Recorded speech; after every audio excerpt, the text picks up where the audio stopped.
Welcome to the Choralosophy Podcast. I'm Chris Muntz, episode 23, Words, Music, and Art with Charles Anthony Silvestri. This is a choir nerd heaven episode, so get ready because I've got the master himself, Charles Anthony Silvestri, one of the most well-known lyricists in the choral world, on the show to talk about the artistic process of creating new art when music and words fuse, when music and prose, when music and poetry fuse. So I pick his brain a little bit about how he does what he does and how it all started. This episode won't need a whole lot of introduction. It's not going to need a whole lot of lead-in, so I'm just going to dive right into it. We're just excited for you to get a chance to hear from Tony.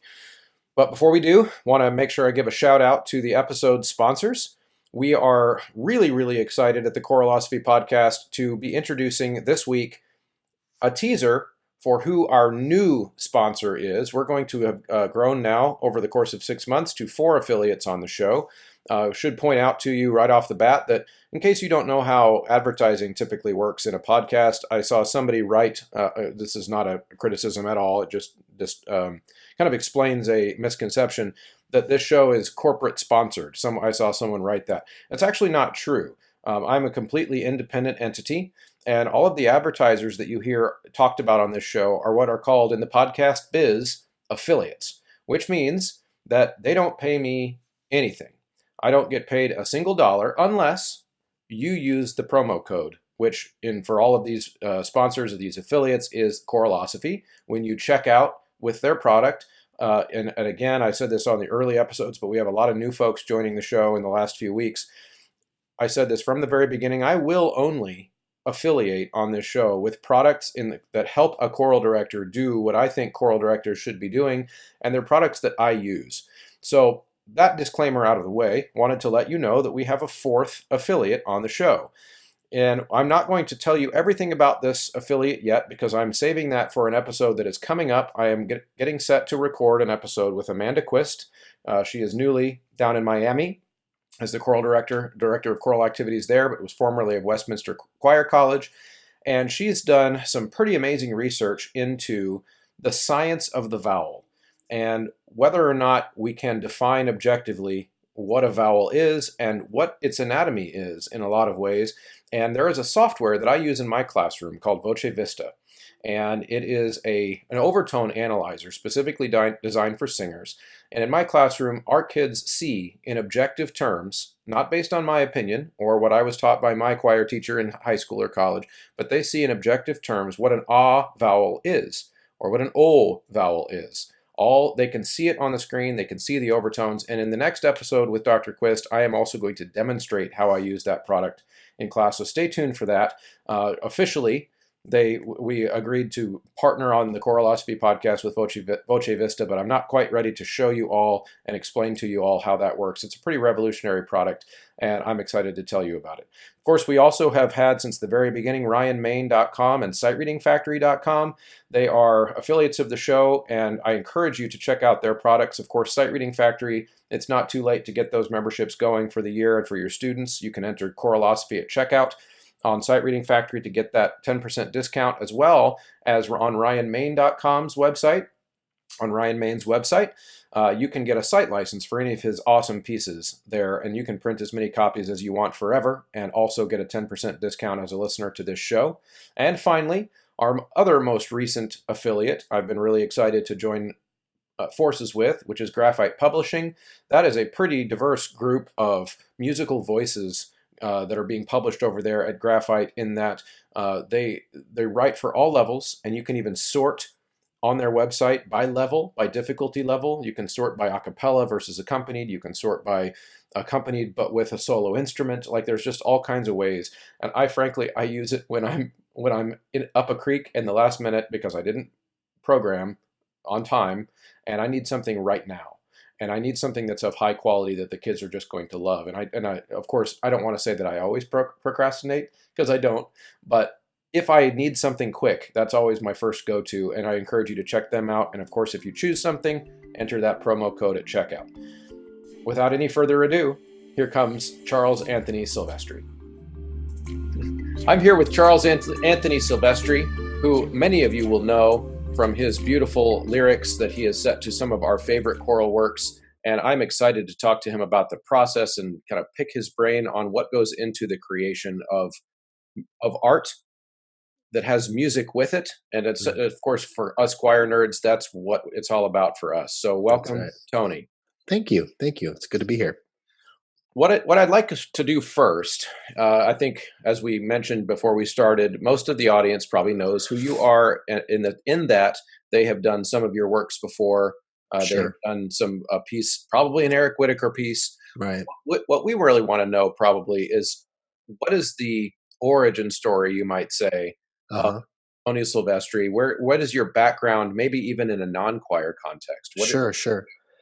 Well, my day job, I'm a professor of ancient history at Washburn University in Topeka. So my all of my degrees are in history, and I taught high school in Los Angeles for 15 years, and then when I moved to Kansas, I began teaching at the university, and so that's sort of been the thrust of my career, the professional side of my career. This whole lyrics thing is a side gig um, that kind of happened by mistake, really, or just by serendipity, I would say. I was in choir in college at Loyola Marymount. I studied and sang with Paul Salamunovich there um, for all of my undergrad years and for several years after I graduated as well. Because I, if you can sing for Paul, you know, it was a wonderful thing, and I wanted to keep doing it. But there was a point at which, during my graduate work at USC, that I needed to take a break. I was out of money, and I was studying for my qualifying exams, and I needed to get a start on my dissertation as well. And so I left Los Angeles and came back to Las Vegas, where I grew up, and I lived with my mom and dad for a year. But you can't just not be in choir. So I went to UNLV and I introduced myself to David Weiler, who's the director there, and told him a little bit about my experience as a singer, and sang "My Country 'Tis of Thee" or "Happy Birthday" or something for him. And he put me in one of the ensembles, the sort of chamber choir, I think. And Eric Whitacre was in that choir as an undergrad, and the two of us hit it off. We became best friends and brothers. That was almost 30 years ago now, and this was before he even wrote a single note of music, um, and so we were friends before he was a composer. And then my job as a lyricist began when Eric asked me to write some texts for him. Those three early works, the first three things I ever wrote were Luxorumque and Leonardo Dreams of His Flying Machine and Sleep. And they became pretty popular, and then other composers began to seek me out. And before I knew it, I was a lyricist, and I've been a lyricist now for 20 years for, I think, 50 some odd composers around the Wow. world. So that's interesting because I always assumed, just kind of looking at it from the outside, that the relationship with Eric Whitacre came from you being a lyricist. No. That's really interesting. Yeah, he trusted me with a project. Luke's Arumque was our first collaboration, and it was basically just a translation exercise. He had a small English poem, a little nugget of a poem, and he wanted to set it in Latin. And so, as a classicist, I was able to render it in a kind of singable form of Latin. It was a fun little scholarly project, and it helped out my good friend. Um, and so I did it. I didn't really think of it as being a lyricist. Right. And then with Leonardo and Sleep, those were two more focused poetic uh, exercises. And I resisted. I really did. I wanted Eric to go with somebody else, especially for Leonardo Dreams of His Flying Machine. This was for the Brock Commission, the ACDA Brock Commission. Hmm. It was a huge deal early in his career. And he's like, "No, I want you to write it." And I kept saying, "I'm not a poet." And he said, "Shut up and write it." He really was a great advocate for me as a creative person, and so I really have Eric to thank for all these years and all the collaborations that I've done with so many people, the mountaintop experiences that I've had as a result of saying yes to that risk. Wow. So did you have this is where I'm curious now, is in those early years of friendship and singing in choir and getting to know each other, Yeah. other than being a classicist, what was it, do you think, looking back on it, that made him think that you could be a Huh. poet? Well, I suppose I've always been pretty careful with my words, and I'm a good writer. My academic writing and is pretty good, and all the stuff I do, my syllabi, my letters to my grandma, all that kind of stuff are very carefully constructed, and maybe that was something that he hooked on to. And just our conversations, we would have rambling philosophical, epic conversations that would go until 5 in the morning. Um, and so I think he was just familiar with who I was and what I believed and uh, how I put words together. Okay. Um, there was something else that I wanted to say too about that, and the thought was lost. The cat's It's trying to a get into this room, and so yeah. I was distracted by the cat. It's understood. I've had episodes interrupted by my dog and by my children through the door. I record in a what used to be a guest bedroom in my house and is now becoming my studio, and so it's all there's always there's Right, always something going always on. something. I understand. So once you once you stopped singing in choir, Yeah. at that point, were you uh, was that congruent with the time when you were starting to write these pieces with Eric, or was there a time ever when you were kind of not a choir person at all? Well, no, I mean, I've always been in a choir, whether it's a Okay. church choir or a community choir or a university choir. When I first moved here to Lawrence, Kansas, same as I did in Las Vegas, I just went to KU and I introduced myself to the director there at the time, and I auditioned and I got into their early music ensemble because that's the kind of music that I love to sing, Renaissance music and Baroque music, early stuff. And so I joined their choir for a year and sang with them, and then joined a different church choir. And so I've always been a singer, and it's one of those things. It's how I pray. It's how I connect with spirit. It's how I reconnect with my own spirit. Um, it's important to me to sing in a group, and so I've never stopped really Yeah. singing. That's interesting when you said that singing is how you pray. Yeah, I identify with that. I've always said that as I was the son of a church musician and myself a church musician for 20 years, and I was always the kid who didn't really resonate much. A little bit every once in a while, a sermon would kind of spark something in me, but yeah, I didn't really tune into a service until the music started. And huh, my mom used to say that about me even when I was 5. yeah, There like if I was acting up in the audience or in the congregation, of course now I'm a performer, but if I right, was acting up in the congregation, she said it was because the music had stopped. yeah. And that was something that I definitely that was how I connected emotionally as well. So and of course I've heard you sing. It's a lovely voice. Well, thank you. Yes, I'm a little horrified by that, but no, I was in the audience when you did the thing with Tracy Rezagy in Missouri. oh yeah, yes, Yeah, that that and Irish song that I wrote. yes, and that was one of your texts, right? Yes, I wrote the text, and then I wrote it as a song. So I wrote the lyrics and the tune together, and then later orchestrated it or arranged it for men's chorus. And who is the composer? Me, Oh, you also wrote yeah, the I wrote music, the tune. right? Yeah. Okay. So how many choral compositions are under your belt now? Well, maybe 3 or 4. I have Okay. one published, which was the sort of swap collaboration with Eric. He wrote the poem and I wrote the music, and this was sort of a terrifying change of role for each of us. Uh-huh. Yeah, Um, we were part it, of the consortium for that. yeah, I'm pretty proud of it. When I hear it, I think, yeah, it kind of works as a piece. Yeah. Um, I was worried that that it would only sell because of the gimmick value of it, but I think all in all, I mean, if I do say so myself, I think it works as a choral piece. Now Um, was that one the swap piece, was that your first attempt? Very first thing that I ever wrote, yeah. Okay. And I've since done a couple of other little things. The music I have in my head is a kind of one part Tavener, one part Pert, um, one part Whitacre, and one part me. Interesting. It's kind of a neo medieval. drony kind of thing. That's what I have in my head. And so a couple of the other pieces that I've written that haven't been performed yet um, have been like that. Uh, Now, do you think that's connected to, I mean, I'm sure it is, but like, how would you describe the connection between that preference of music that you feel in huh. your head and your history buff, Yeah.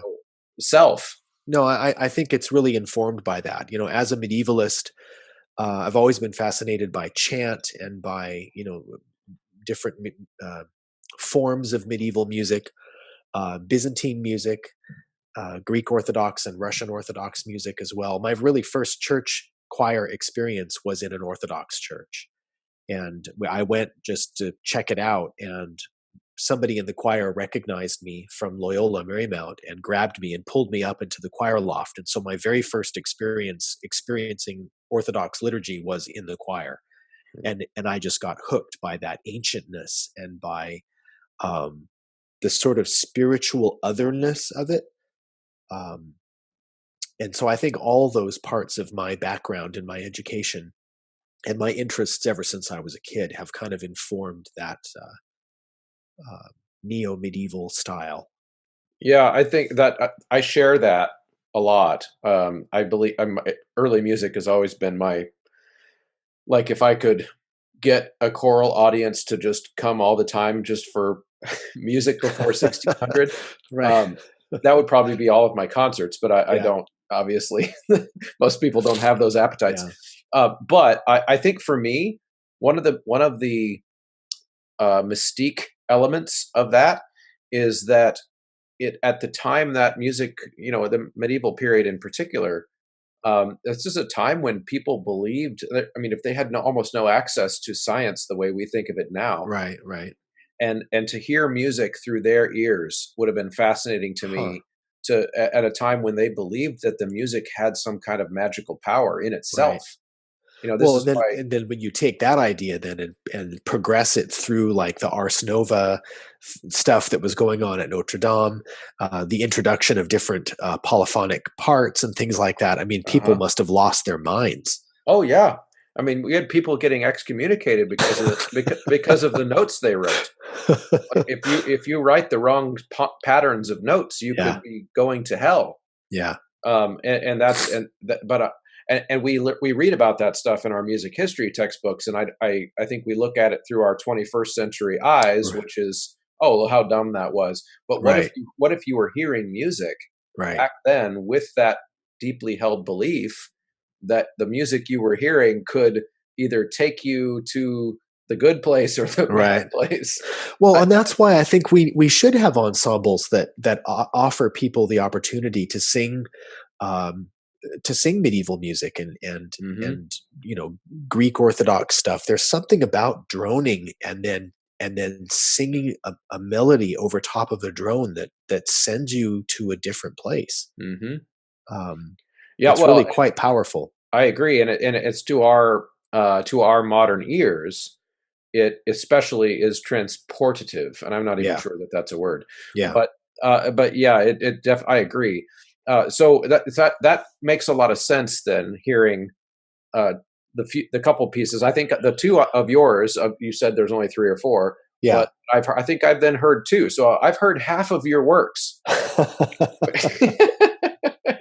That must make me a super fan. I think that's what that is. So, all right. So we heard a little bit about this new budding interest of the writing the music, which is great. Yeah, Of course, most of us know you for your text. So let's right. talk about that a little bit. So Sure.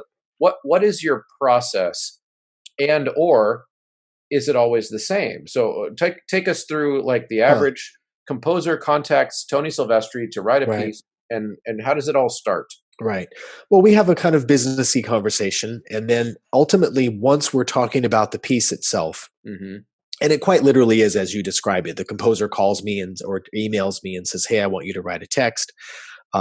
Sometimes the composer commissions me. Sometimes the choir that's commissioning the piece kicks in a little extra for me. Sometimes I'll do it as a favor, for somebody that I've worked with before or someone I really want to work with. Um, but yeah, we have a kind of emotional conversation about the piece. I ask a lot of probing questions about the musical landscape that they want the piece to be in and what kind of journey they want the audience to go on. Um, I ask I ask questions to get the composer talking about the piece that they want to write, and I'm taking copious notes while doing this, because very often the composer will reveal to me the key to the poem. That they'll give me golden lines that I can actually use in the poem itself, or at Huh. least they give me the emotional landscape that the composer is after. And so when I write the text after that and then give it to the composer, very often it resonates with them. They're like, "Oh my God, this is exactly what I wanted." And well, it's because they gave me half the lines of the poem in that initial conversation. So that part is probably the most important part of the process for me, in gathering information. And then what I do with that is I sit with that and I think about a way in.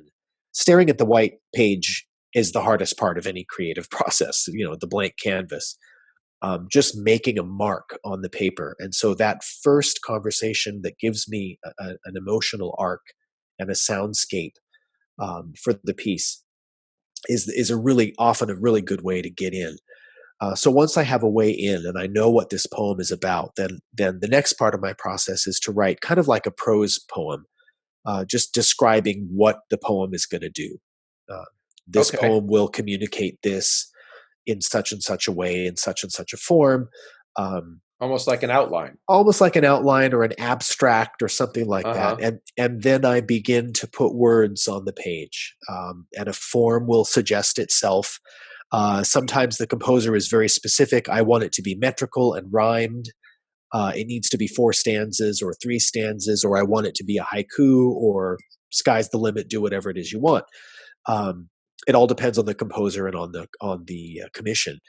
But once I have that way in and I begin to write words on the page and I know what it is I'm going to write, I know what human truth I'm going to communicate, and Mhm. basically the language I'm going to use to communicate that truth, then it becomes the craft of writing it, of finding the right words, it's like doing a Rubik's cube, um, to just sort of find the right combinations of words. I also always chant through everything that I'm writing. I want to make sure that it sits well in the mouth, that it sings from a singer's point of view.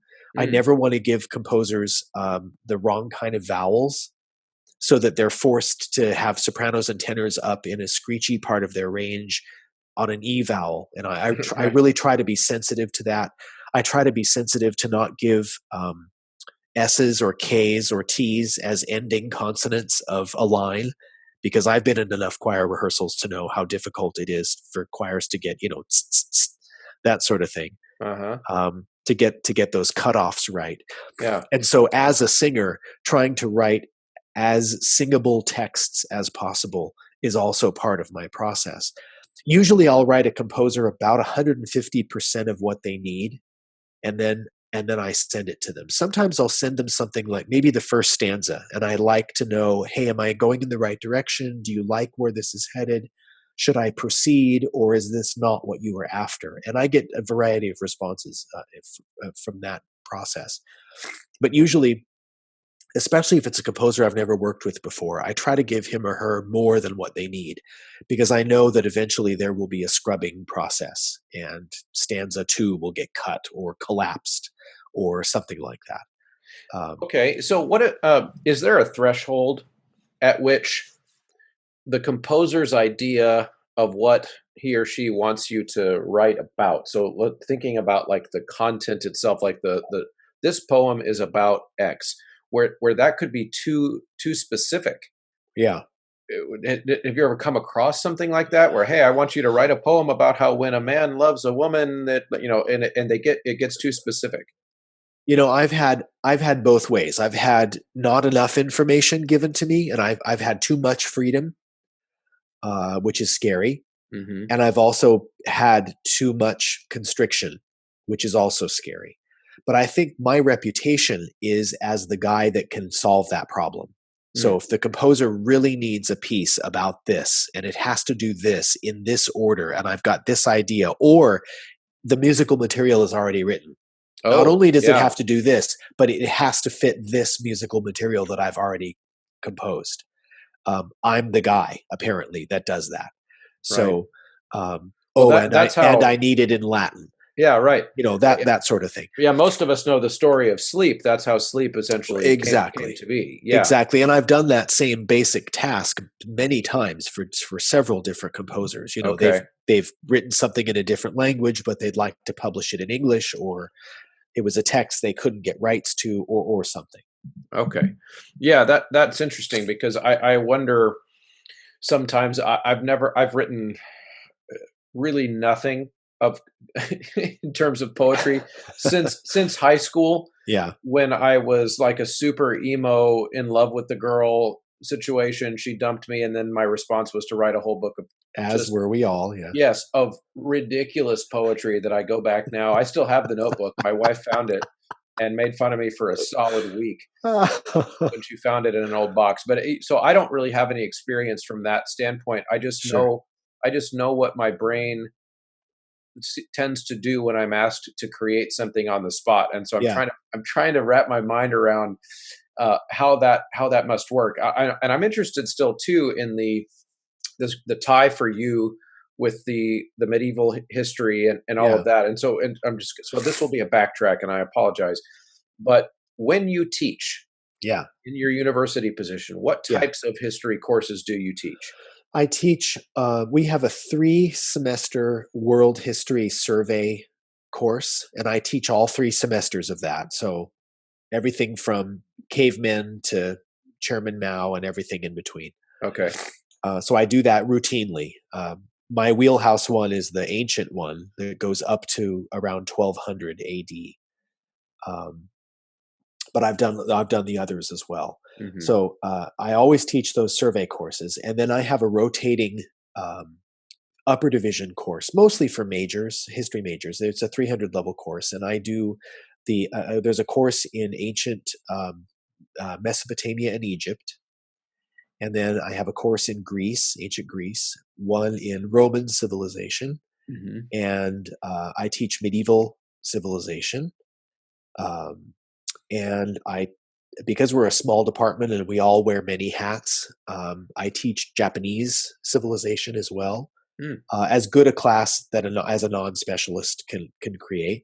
right. Um, I also teach a course in pirates, basically a focused history of the Caribbean from 1640 to 1720. Um, all my upper division classes have role playing or games or simulations or some sort of interesting D&D aspect of them. Uh-huh. Um, and so my medieval class, for example, I teach it as though it were a classroom in 1300. Okay. So I and the students wear our graduation robes for every single class all semester long. I've created a beautiful book, an illuminated manuscript, basically that's bound in oak and it's chained to a table in the library, and they all have to use that book. It's the only book for the class, and all 30 students have to share that single book. Um, Wow. things like that, and the That students that would have are been that would have been a time period appropriate way to study. well, yeah, of course. You books are expensive, Right. and unless you're the son of a duke or king or something, you can't afford a book of your own. And something like a sumptuously illustrated history of the world that would cost $80,000 in Yeah. 1300, and so Right. we're all going to share the book. Um, That's the interesting. the students love that kind of stuff. Whether it's a board game, a strategy game that I've created, 6 semesters ago, or if it's a simulation of the Roman Senate, or this sort of medieval role play thing that we do. Students love that stuff. So what while you were kind of in throughout going throughout your I guess preparation and education in the history realm of things, were you keeping up along the way with the music history of the time? Was that always an interest for Oh, you? yeah, that really was an interest. And one of my favorite classes in college was a music history class. And I took general Western music history, and then I took an upper division elective in the music of the classical period. No, I Okay. took a Baroque class and a classical class. Okay. Um, And I geeked out at the time doing an integrative kind of thing that integrated sculpture and music and language and literature and history. Um, and that was refreshing for the professor as well, to read something from a person from a different major, a different discipline. I remember writing a paper on the collaboration between Mozart and De Ponte. This was before, years before I ever met Eric, and here I am already fascinated by the lyricist composer connection. Um, I hadn't thought of that paper in a long, long time. That's funny. But yeah, so the seeds were there. They always were. Yeah. Yeah. I wondered, I only went back down that road because I feel like a lot of the texts that I've come across of yours, as well as any, music that I've come across, a few pieces, there is, it is almost as if, that kind of call to the ancient is Yeah, always there. yeah. I like how you put that.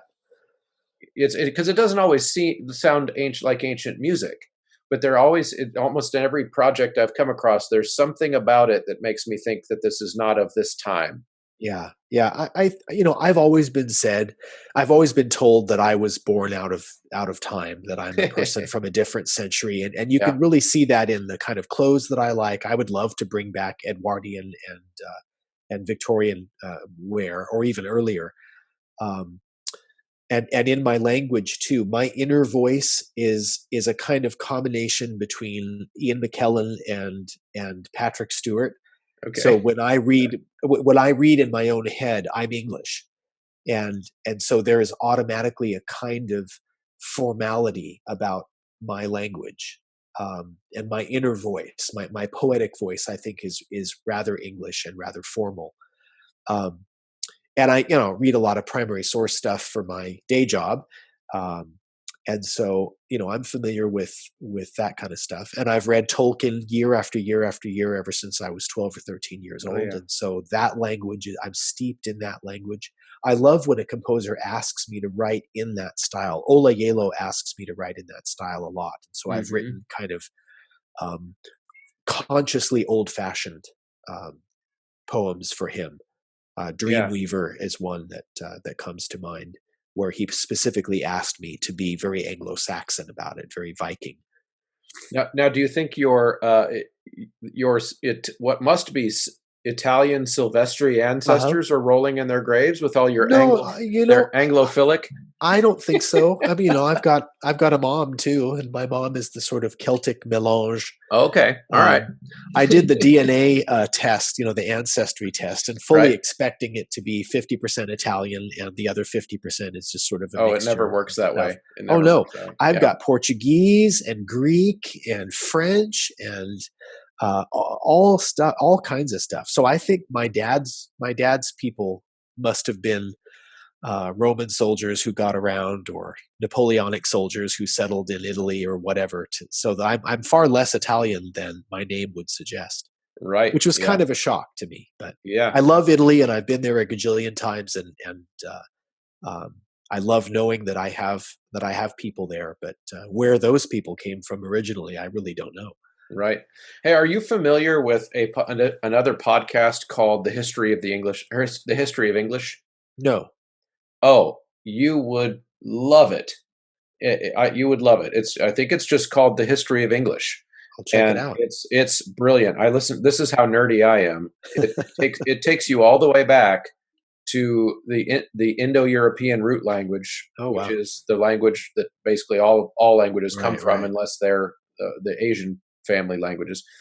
Um, and it's probably 300 episodes. I'm still like in episode 75, but Oh my gosh, that's what I listen to. That's what I listen to while I lift weights. that's a deep dive. Right. Yeah. And of course, all the other testosterone people at my gym are listening to hip hop. And I'm listening to why we have ing endings at the end of words. You know. You're such a dork. Yeah, it's super dorky. But so yeah, I'm hopeless, and then I'll usually bring that stuff into my classroom. And do you guys know why the letter K is drawn the way it is? and I'll walk them through it, and they just don't care. But they don't care, but I'm fascinated. All right, so changing topics just a little bit. Sure. This is going to be a part of this show where um, I'm apologizing ahead of time, but we got to throw some chum in the water for the piranhas. Okay. And so I'm going to ask some Eric Whitacre questions. Okay. Are you ready? I'm ready. Okay. Something annoying about Eric Whitacre. Go. Wow. Eric lives a blessed life, and let me answer this way.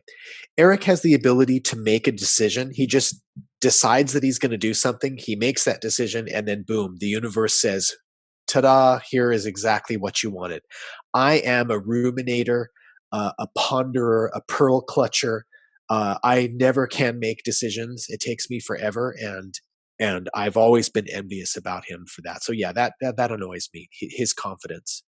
Yeah, that's an interesting thing. I feel like sometimes, in fact, that's something that my wife makes fun of me for. When I was working in church music, there would be this almost bi-weekly occurrence where I would procrastinate and forget to pick the anthem for Sunday. Yeah. And just run up and grab something, and then the choir goes, "Oh, this is perfect." And she knows that I didn't plan at all. And then, but people ferry me with Right. a sprinkle. It was the Holy Spirit that chose that anthem. Yes, right, exactly. Yes, exactly. So okay, so then that's good. So I can see that. When in those early years of your early collaborations, Yeah. when was it that I asked you earlier in the episode what it was that he saw in you? Yeah. When did you start to notice, okay, this guy's got a really, really interesting musical language to share with the world? Well, I mean, I was lucky to have met him and gotten close to him during the year when he first began to compose music. His very first work is a piece called Go Lovely Rose. Uh-huh. And I was in the kind of pickup choir that sang through the premiere of that work, or maybe not the premiere, but while he was working on it. And so what he would do is he would write a page of manuscript, and then he would give it to us, and we would assemble in wherever we could, usually the stairwell of the music building, or in somebody's apartment or whatever, and we would sing through. And so I remember looking at his manuscript, and it was the first time I had ever met a composer or sung handwritten music that was fresh, fresh off Mm-hmm. of the artist's pen, and singing the clusters and things like that in there was fascinating to me. I had never sung any music like that. Paul Salomonovich liked Renaissance music, and every once in a while we had a kind of a dissonant suspension or something like that, and those were always the moments that I loved. But there wasn't a lot of modern stuff in his repertoire, especially at that time in his career. But yeah, so that's when I sort of got used to his style. Like, ooh, this guy has a different kind of musical language. And then he would geek out about stuff like that, and he would have us in this resonant space, like the stairwell, and he would say, "Okay, you sing this note. Oh, you sing this note," and then, "Okay, you go up." He was experimenting. He was playing with music. Yeah. I don't know that he could read music very well at that point. But he was just exploring sound and what it could do, and he had fun with harmonics and stuff like that, and it was a fascinating thing to see. So are you familiar with the phenomenon that became fashionable in the choral music world? I would say probably 7 or 8 years ago, where it was really popular to be sick of Eric's music. Yeah, yeah. What are your thoughts about that? And did you ever talk to him about that? Yeah, we talk about it a lot, but mostly when we get together, we're just brothers, Right. And so we Not talk about talking shop each all the other's time. lives and stuff. I Right. mean, we always have a project we're working on or whatever, but yeah, we talk about reviews, for example, of a concert, and there's always somebody that hates him no matter what, Mm-hmm. and there are people. I mean, what I see at an ACDA convention or at a on the virtual choir chat thing on Facebook or at any concert is people super love his music. Yep.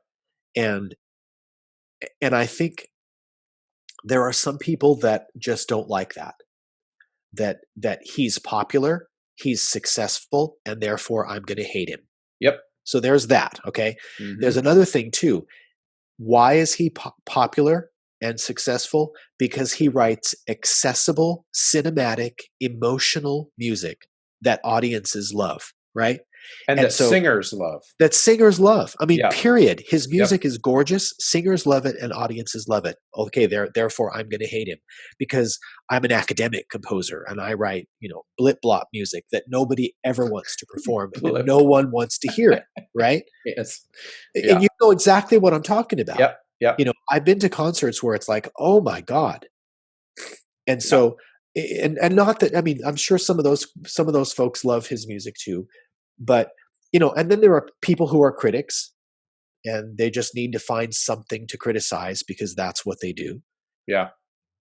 Yeah. No, I think it just doesn't bother either of us anymore. It bothers me a little more. Like I read the reviews to see if they said anything about the lyrics, right. Sylvestre's trite lyrics, strike again and blah, blah, blah. I'm always expecting something like that. The word vomit from Charles Anthony Silvestri. Exactly. Yeah. So I have my theory about that. And the reason I asked about it, because of course I have a theory. So when I started hearing my colleagues talk about, all right, so I'll go back even further. I took over the program that I teach in now from who had to have been the biggest Eric Whitacre fan of all time. This woman programmed at least one of his pieces on every concert. Okay, so Carla, if you're out there listening, I love you, but let's not deny that you were the biggest Eric Whitacre fan. It was constantly Eric Whitacre, and there was a time, and this was probably early 2000s, when the choral repertoire landscape was Brahms or Eric Whitacre. It was like you did something from the classical canon. And then to throw something modern in, the thing to throw in was an Eric Whitacre piece. And so there was a saturation of the market for a good 7 or 8 or maybe 10 years where he was the one writing the new language. Right. And so the academics, like you mentioned, the academics in the choral professions started to just kind of be like, no, there's too much of the same stuff. Right. Which any composer, and that was the thing I always got frustrated with that criticism, was any composer writes with a language. Yes. The Brahms that you keep loving to program on every honor choir ever. Yeah. Also all sounds like Brahms. Absolutely. So why are we criticizing Eric Whitacre because it always sounds like Eric Whitacre? Like that's you know what? Eric is the total package. He's gorgeous. He's successful. He's talented. He's a great conductor. People love his music. People love him. He's charismatic. There's so much to hate there. And I just think some people just can't handle it. And I've been to enough concerts and I've spoken to enough people after concerts to know that choral music, and this is a lyricist talking, choral music touches people's spirits and their hearts in a way that other music doesn't, because it communicates text. So you have the heart of the poet and the heart of the composer crafting something together that's going to take an audience member on a journey, right? And it can be a smiler of a piece, it can be a tragic piece, it can be I never thought about it that way kind of piece. But no matter what, it's different than a string quartet, right? String quartet music is beautiful. String orchestra stuff is fantastic. Concert band, it's an amazing instrument. It's an amazing idiom. But there's something about choir that can bunker bust right into somebody's spirit. And so I'm very lucky as a poet to have custom made soundtracks for my poetry. So people consume and experience my words with Eric Whitacre and Dan Forrest and Andrea Ramsey and Tim Takash and Ola Yalo and Kim Arneson soundtracks. I mean, how lucky am I that that's the case? Yeah, and I think an important point too on this topic is that Well, okay, let me say it this way. If you are part of out there listening, if you're part of the Eric Whitacre's music and Tony's lyrics are cliche crowd, think about that. You might think that because you've been exposed to an art form for long periods of time, but the Right. students in your choir are all coming in fresh. Right. There is no cliche Yeah. for a 10th grade soprano because they don't know choral music unless you teach it to them. Right. And so, Exactly. the way I think of it is like, in fact, I'm planning on having my choir sing "Sleep" this year. I've probably done it 5 times, either as a singer or as a conductor. And I think, well, I should. Have me come. I'd love to visit. Oh, that'd be great. That'd be great. And we're going to do it at the Kaufman Center, actually. Oh wow. Yeah, yeah. So, when I'm looking at the program for something like that, I think, well, maybe I shouldn't do "Sleep" because it's so overdone. Well, but then I always come back and think, well, but not for my kids. Right.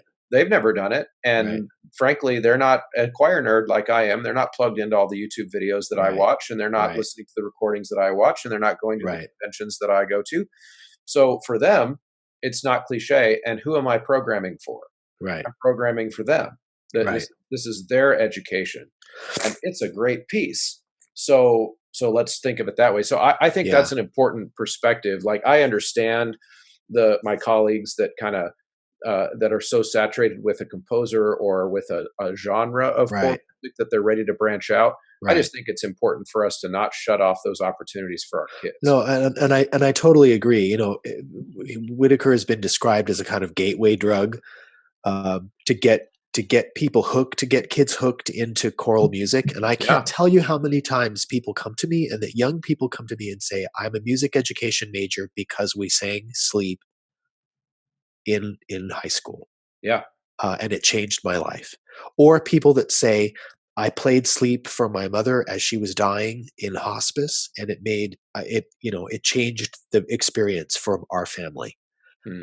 That's a powerful thing. And to the people that say that his music is cliche, okay, you're right. In the 2000s, it was Cloudburst and Waternight and Sleep and Luke's over and over and over again. I get it. But have you listened to his oeuvre lately? When David heard Saint Chapelle, Deep Oh, Field, Saint you know, Chapelle is I stunning. mean, there and the new Yes. and our new one, Sacred Veil, which I'd love to talk about, is completely different. I mean, Eric has explored, and just even our collaborations have explored so many different styles. I think it's disingenuous to call his music cliche, Hmm. um, because it isn't. It's so patently not cliche. Yeah, no, I Um, agree. I agree. I will hear, but again, I think what I'll remind everyone is I think is the at least my theory is why we started calling it cliche yeah, was because of when it came out, right. there was no competition. Right. The, Nobody was doing anything like that. right. And there is more now. There are more voices out there Sure. in the modern choral landscape to make, I guess, a true landscape. Whereas before it was just this Eric Whitacre planet. Yeah. Everybody and when But dare I say that we're experiencing a choral renaissance right now, I not only in agree. the number of choirs, but in the number of composers. Why? Because of Eric Whitacre. Oh, I no, I don't disagree at all. I think there needed to be a catalyst Yeah. for choral music to move out of the classical Yep. period, essentially, Yep. out of the 20th century, basically, and Right. some of the, like Schoenberg wasn't going to do it. Right. That was not the voice that was going to Right. make choral music. Nobody's going to come to you and say, "I played Schoenberg on my mother's deathbed," That's and right. it's It or hastened her death. Yeah. right, or I did a 12-tone piece in high school, and now that's why I'm a choral music Yeah. educator. Yeah. That's not going No to one's be going to say that. right.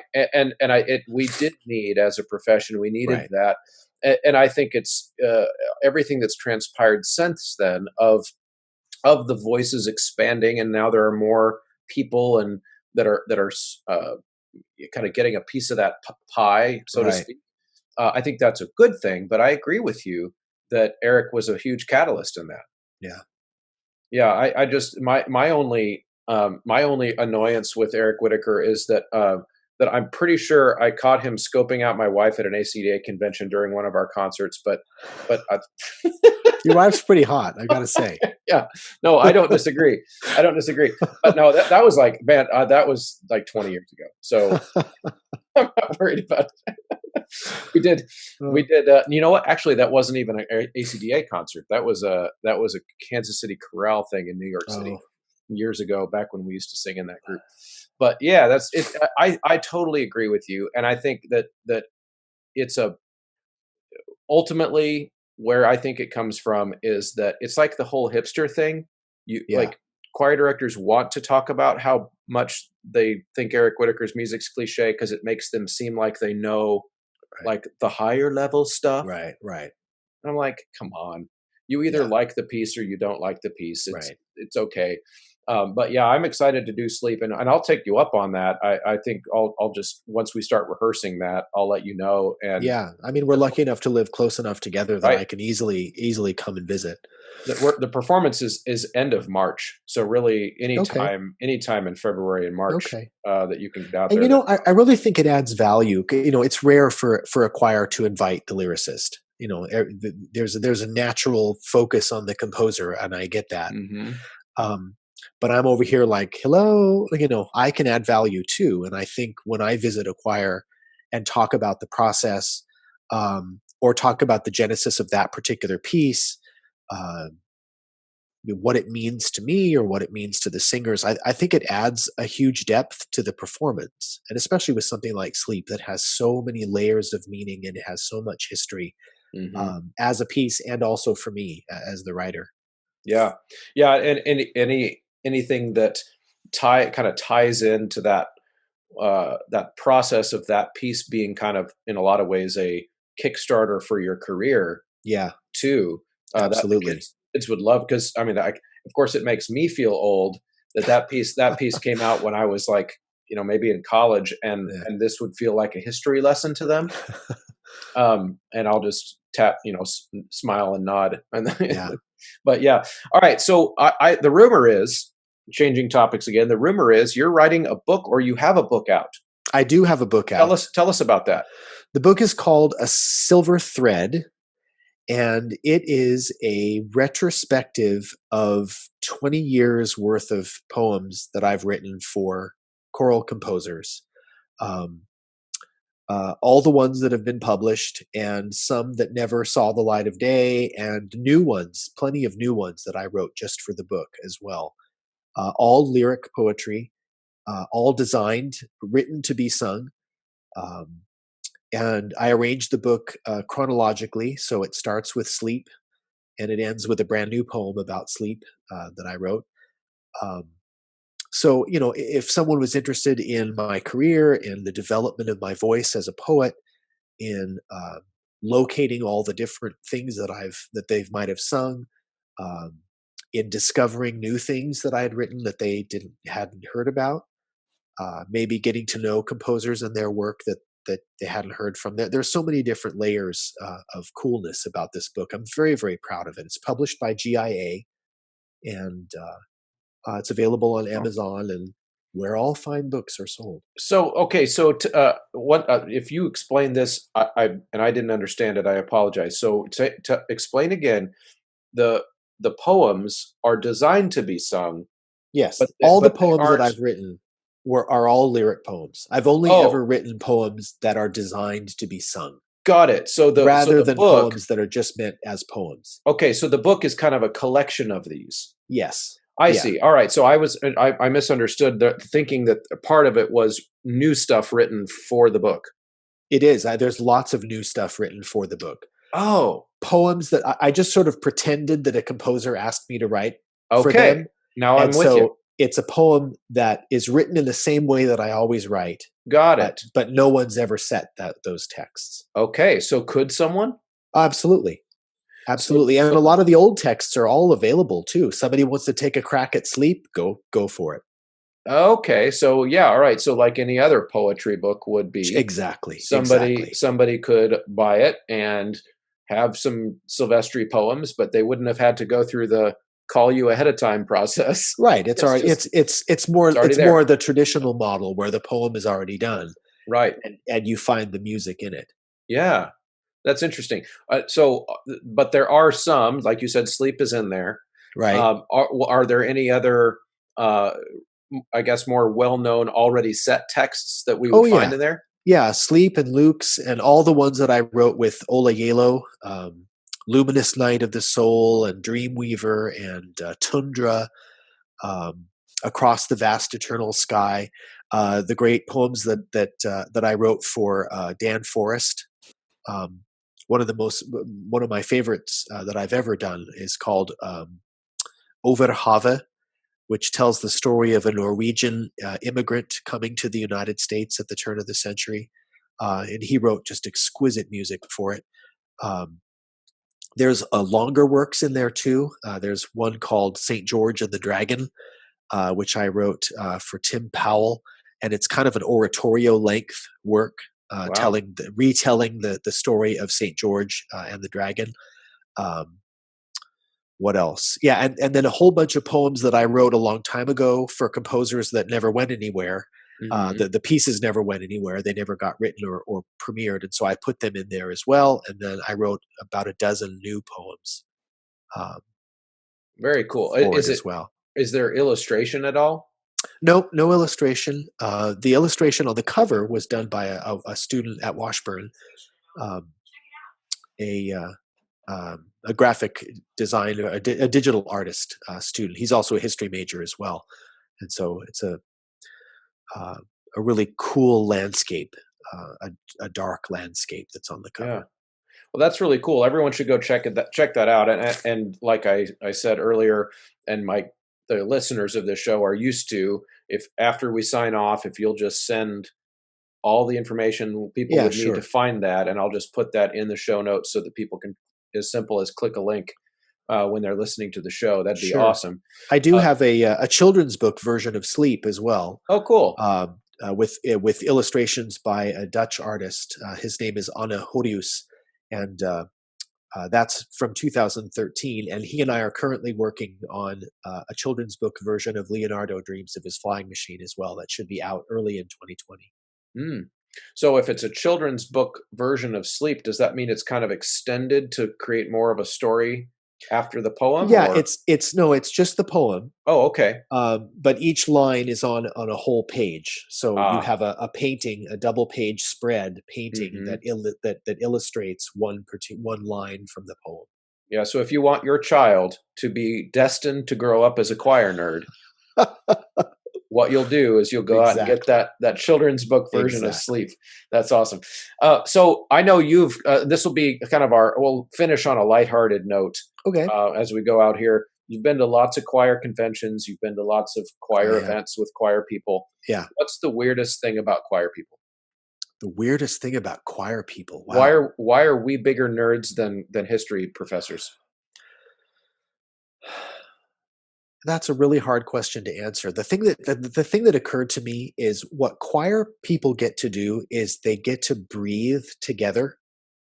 They that first at the beginning of a piece Uh-huh. when you're standing there with 60 people and you're all focused on that one thing. It's different than a sports team. It's different than than other collective exercises. I think there's something really super special about that, and the bond that they have with one another and with the music is very, very special. And you get that sense when you meet somebody in choir. And so when we meet choristers at an ACDA convention or something like that, um, there's a familiarity already, one singer to another. Yeah. We get it. We get why we do this. And as I said at the beginning of the program, I can't not be in a choir. Once you've been in a choir, you're hooked and you have to keep singing. And Yeah. it breaks my heart when I'm not singing. I Hmm. look forward to our weekly rehearsals and to the church service on Sunday. I'm in a church choir now. Um, I would really miss it, and I think I don't know that that's a geeky thing about choir people. Um, No, but it's true. I always maintain that with all the talk about, I guess, in popular culture about, well, culture. and cultural appropriation and all of the different ways that we talk about Yeah. how we should be separated Yeah. Yeah. in a lot of ways. I feel like choir is a culture, and there is a choral culture that Yep. transcends all of the other cultures that we might Right. identify with, so to speak. Yeah. Yep. And I think that's, yes, it is a nerdy thing because it does turn on like full force when we go to these conventions, and it's Yeah. like, AC, ACDA National is a carnival yeah, of all of that. uh-huh, I yeah, love it's them. it's like we let our freak flag fly. um And we can be our freaky selves because everybody yeah, else in the room loves it too. So yeah, it's like a comic-con. It's exactly. but for choir nerds, it's brilliant. For Yeah, choirs. yeah, absolutely. So at this point in the episode, I am jumping in to out of time interrupt because after we finished the official conversation the other night, we kept talking and we got to some really, really good advice that Tony has for choirs and for performers. So here's the bonus 3 minutes of my conversation with Tony. Somebody in the audience needs to hear what you have to sing tonight in the concert, Ah, and you don't know what line that is or what piece it's going to be, or you don't know who that person is or what it is that they need. mm-hmm, But the attention to the craft of what you're doing, knowing what it is you're singing, because how many times are the singers like, I've never thought about this poem, I don't care what it is, or something in Latin that they have no connection to whatsoever. They mm-hmm, need to know what they're singing because there's something in that that's going to make the difference in someone's life. It could quite literally save someone's life. yeah. That's great, and I that's actually almost verbatim to a annual lecture that I give my choirs. Um, it came up actually a couple of days ago in one of my class with my freshman girls. Are you familiar with a piece called "Music in My Mother's House"? Uh-uh. So it's a kind of a American folk genre style piece. It's SSAA, and I don't remember the name of the composer off the top of my head, which is horrible. But we're starting to learn it in my freshman women's choir, and the poem is almost verbatim my life story, Wow. including growing up with in a house with my mother who was a music teacher. My mother died young, and there's a verse in the final verse of the song is, when my mother died and sang her last song, we sat in the living room singing all night long. Huh. We sang the hymns to send her home, and it goes on, and that literally happened. Like Wow. my mom died, and the next time we were together with her family, we sat up late with my grandmother playing the piano, singing hymns all night long. And of course, this was before I'd ever heard that. I was 18 years old, and then this piece comes out, and I'm sitting through it and conducting through it and listening through it and going, "This is How'd you literally." get through it? Well, I didn't. It's an extremely touching piece for me, and I shared that story with my girls and explained that what you just said is, when we go on stage, you have no idea Right. who is sitting out there that that needs to hear that song right now, and even if it's the goofy song on our program that just is that you can't see any value, Right. you don't know Right. if there's somebody who really needs to be taken out of their angst Right. right now with Right. something really, really goofy. And so what I tell them, and this is where, because I'm pretty intense as a teacher, is I said, you're not going to go on stage having decided ahead of time which are your favorite pieces, and you're going to Right. show them which are your favorite pieces, because how dare you Right. decide for Right. them what they should think is important on this program. And so, yeah, I totally agree with that sentiment, and I think it's a really important thing. And so it sounds like we're on the same page. Yeah, I mean, I like to say too that they're angels in the Greek sense of the word. That they're message bearers, and they Hmm. don't even know what message it is that they're bearing or to whom. Yeah, But they have to carry that thing and carry it well, or else they won't be able to communicate that message to the person who really truly does need to hear it. yeah, it's a really powerful thing, and you're doing some awesome work to help us do that. Well, thank you I so love much it. for this conversation and for your Oh, time. it's been Uh, my pleasure. and we'll want to make sure that we get as many folks to tune into this as possible and check out all of your your books that have come out, and of course, take a look out for the piece that you see that has a Sylvestre text, because it's going to be well thought out and well put together, and we Oh, all thank love you. your work. Thank you. Well, It's been a great joy for me to have had this as a thing that I do in my life, and all from just saying yes and taking a risk. mhm. And so I would encourage anybody that has that creative spark to say yes and just do it. Thank you as always for listening. I appreciate it when you stick around to the end of the episode to hear the final thoughts of the guests, and of the wrapping your mind fully into this topic. I think is always an important thing, and such a beautiful thing about the podcast medium.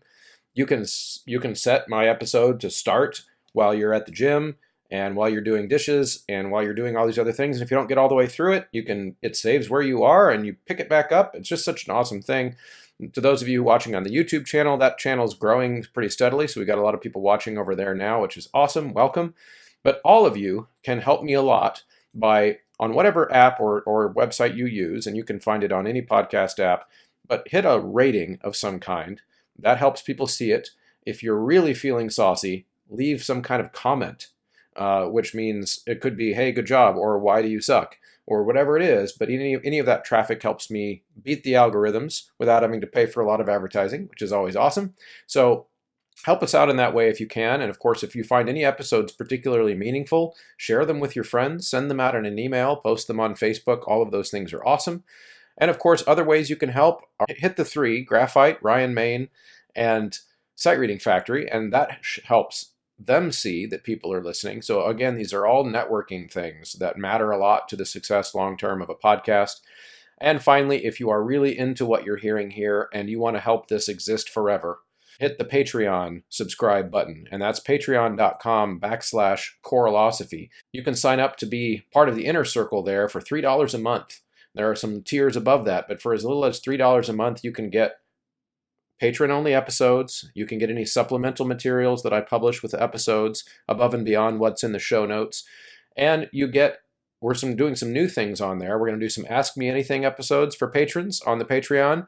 We're also going to start teasing to the Patreon members which guests are going to be interviewed next, and letting Patreon members ask questions. So you could submit to me a question ahead of time. For example, if you get signed up for Patreon in the next week, before I get Dr. Quist on to talk about vowels, you could be submitting questions for her, which I read then while she's talking with me. So these are all opportunities to support the show and become more involved in the conversation. Thank you so much. We'll see you next time.